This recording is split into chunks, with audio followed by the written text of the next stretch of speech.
안녕하세요, 아다부 부모님들. 아이를 깊이 있게 보는 채널입니다. 요즘 부모님들은 정말 불안하고 어려운 시대를 살고 있습니다. 아이를 조금만 쉬게 하려고 해도 심장이 덜컥 내려앉죠. 우리 아이만 뒤처지는 거 아닐까? 다른 집 애들은 벌써 저만큼 달리고 있는데 내가 너무 안일한 건 아닐까? 요즘은 초등학생을 대상으로 한 의대 준비반까지 생기고 공부의 속도는 상상을 초월할 정도로 빨라졌습니다. 아직 자기 감정 하나 제대로 다루기 힘든 어린아이들에게 입시, 선행, 경쟁이라는 거친 단어들이 너무 일찍 들어오고 있죠. 옆집 아이는 대치동 학원을 3개씩 돌고 친구 아이는 벌써 영어 원서를 줄줄 읽는다고 하면 부모 마음은 급해질 수밖에 없습니다. 결국 불안을 이기지 못하고 아이를 밀어붙이기 시작합니다. 쉬는 시간을 줄이고 숙제를 팍팍하게 확인하면서 아이에게 다그치듯 말하죠. 다른 애들도 이 정도는 다 버텨. 지금 힘들다고 하면 나중엔 더 힘들어. 그런데 이상하게 그때부터 아이가 서서히 무너지기 시작합니다. 예전보다 짜증이 부쩍 늘고 집에 오면 소파에 누워만 있고 조금만 공부하자고 해도 귀찮아, 안 해, 라며 팽팽하게 맞섭니다. 멍하니 딴청만 피우는 아이를 보면 속이 타들어갑니다. 얘가 갈수록 게으러지나? 의지가 이렇게 약해서 어떡하려고 그러지? 부모님, 오늘만큼은 질문의 방향을 완전히 바꿔보셔야 합니다. 이 아이는 지금 공부가 하기 싫어서 버티는 걸까요? 아니면 이미 버틸 수 있는 에너지가 완전히 바닥나 버린 걸까요? 왜 더 스마트폰을 놓지 못할까? 실제로 이 에너지 방전 상태가 지속되면 여러분이 가장 두려워하시는 진짜 무서운 부작용이 찾아옵니다. 바로 아이가 스마트폰을 더더욱 손에서 놓지 못하게 된다는 사실입니다. 많은 부모님들이 스마트폰만 붙잡고 있는 아이를 보며 공부하기 싫어서 딴짓만 한다, 중독이다, 라며 답답해하십니다. 하지만 임상 현장에서 아이들의 내면을 들여다보면 정반대의 진실이 숨어 있습니다. 아이는 지금 스마트폰을 할 배터리밖에 남아있지 않은 겁니다. 인간의 전두엽이 하루 동안 쓸 수 있는 의지력과 인지 통제력의 총량은 배터리처럼 한계가 정해져 있습니다. 심리학에서는 이를 자아 고갈, 이고 디플리션이라고 부릅니다. 아이들은 교실의 날카로운 소음, 친구들의 눈치, 선생님의 지시를 처리하느라 집에 오기 전에 이미 배터리에 빨간불이 켜진 상태입니다. 게으른 게 아니라 생물학적으로 뇌가 잠시 꺼진 겁니다. 이 상태에서 스마트폰을 내려놓고 책을 읽거나 어려운 수학 문제를 풀거나 혹은 내 방을 정리하는 일들은 뇌의 전두엽이 주도적으로 작동해야 하는 극도로 능동적인 행위입니다. 엄청난 인지적 에너지를 써야만 필터를 거쳐 실행할 수 있죠. 반면에 스마트폰을 켜서 보고 싶은 영상을 보는 것은 내 전두엽을 완전히 끈 채 가만히 누워 있어도 엄청난 도파민이 뇌 속으로 쏟아지는 가장 게으르고 수동적인 행위입니다. 즉, 만성 방전 상태에 빠진 아이는 전두엽의 인지 통제력과 브레이크 기능이 이미 저하되어 있습니다. 스마트폰이라는 강렬한 자극을 스스로 조절할 수 있는 힘 자체가 고갈된 상태인 것이죠.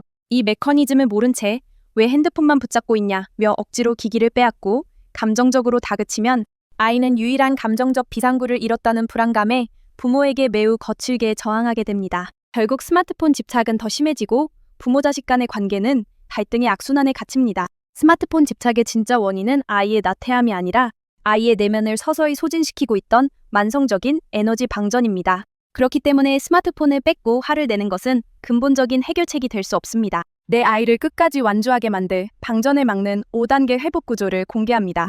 1단계 진단. 남의 집 일정표 대신 내 아이의 배터리와 방전 시간 관찰하기. 요즘 애들은 다 이 정도는 해 라는 말에 흔들리지 마세요. 남의 집 일정표는 우리 아이의 진단서가 아닙니다. 아이마다 타고난 배터리 크기가 다르고 충전 속도도 다릅니다. 먼저 아이를 관찰해서 진짜 방전되는 시간을 찾으셔야 합니다. 학교 직후에 가장 예민해지는지, 학원 가기 직전인지, 저녁 식사 후인지 점검하세요. 질문을 바꾸셔야 합니다. 남들은 얼마나 시키지?가 아니라 내 아이는 오늘 일정을 마치고도 스스로 회복할 힘이 남아있는가를 확인하는 것이 진단의 첫걸음입니다. 2단계 배치. 일정을 줄이기 전에 순서부터 바꾸는 충전식 일정 재배치. 학원을 다 끊어야 하나? 고민하기 전에 일과 순서부터 바꾸어 보세요. 아이가 학교 후에 가장 피곤해한다면 그 시간에 제일 어려운 수학 학원이나 아이가 가기 싫어하는 학원을 배치하는 건 금물입니다.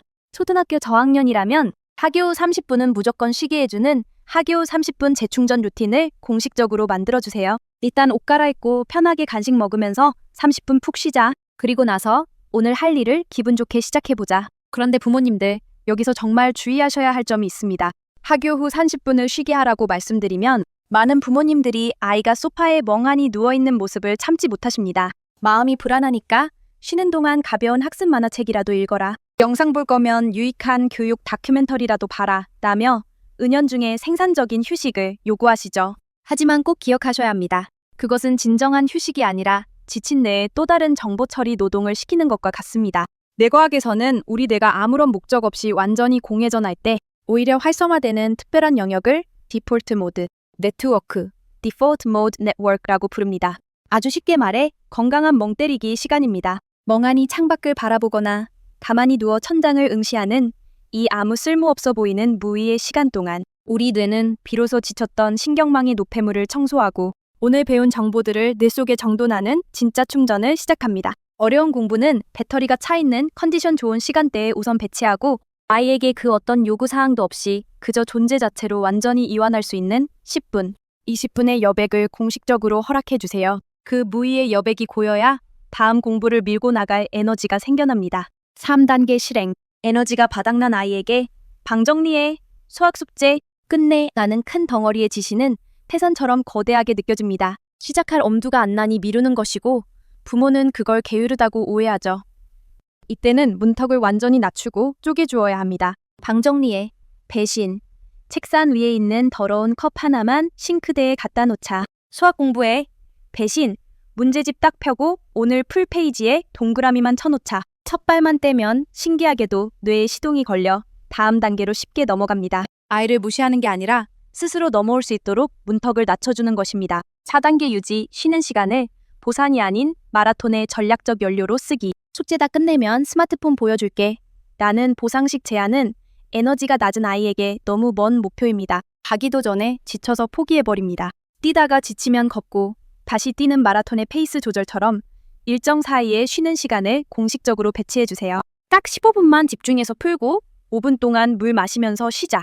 어떤 부모님들은 걱정하십니다. 선생님, 이렇게 자꾸 쉬게 해주면 영영 공부 안 하려고 하면 어쩌죠? 꼭 기억하셔야 합니다.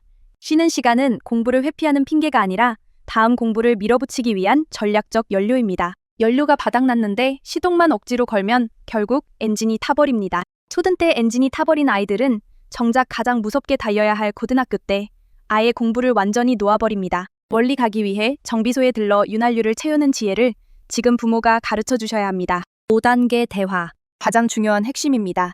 부모는 아이를 보호하는 따뜻한 품이기도 하지만 세상으로 밀어올리는 든든한 디딤돌이어야 합니다. 대화할 때는 인정과 방향을 동시에 쥐어주세요. 네가 오늘 학교에서 정말 지치고 힘들었다는 거 알아. 인정. 그러니까 일단 10분만 푹 쉬자. 그 대신 오늘 약속한 한 페이지는 기운 내서 끝까지 해내보는 거야. 반향. 인정만 있으면 아이는 멈추고 방향만 있으면 아이는 찢어집니다. 이 두 가지가 함께 갈 때 아이는 비로소 지치지 않고 단단하게 자라납니다. 부모님들, 지금 이 시대는 아이들에게 너무 이른 속도로 숨가쁘게 달릴 것을 요구합니다. 참 잔인한 교육 생태계입니다. 불안해서 흔들리는 것은 부모로서 아주 자연스럽고 당연한 일입니다. 하지만 옆집 일정표에 내 소중한 아이의 인생을 맞추어 억지로 쥐어짜다 보면 결국 아이의 연약함과 무기력함만 눈에 밟혀 매일 밤 서로에게 상처를 주는 말들만 주고받게 됩니다. 오늘부터 아이의 배터리를 다르게 바라보세요. 내 아이는 지금 언제 방전되는가? 어디까지 밀어붙여야 하고 어느 타이밍에 멈춰서 정비를 해줘야 할까? 양육의 목표는 내 소중한 아이를 옆집 아이의 완벽한 복사본으로 만드는 것이 아닙니다. 자기 내면의 에너지 크기를 정확히 알고 지혜롭게 조절해가며 쓰러지지 않고 자기 페이스로 끝까지 완주할 수 있는 단단한 정서적 체력을 길러주는 것이 진짜 부모의 역할입니다. 오늘 밤 방전되어 스마트폰만 멍하니 들여다보고 있는 아이에게 다가가 다그치는 대신 주스 한 잔 건네며 오늘 하루도 버티느라 정말 애썼다고 머리를 한번 쓰다듬어 주시는 건 어떨까요? 아이의 거친 반항과 무기력 뒤에 숨겨진 성장의 신호를 깊고 다르게 읽어내는 아다복. 오늘 밤에도 묵묵히 아이의 든든한 정비소가 되어주실 세상의 모든 따뜻한 부모님들을 응원합니다. 내용이 도움이 되셨다면 구독과 좋아요로 이 단단한 여정을 함께 해주세요. 감사합니다.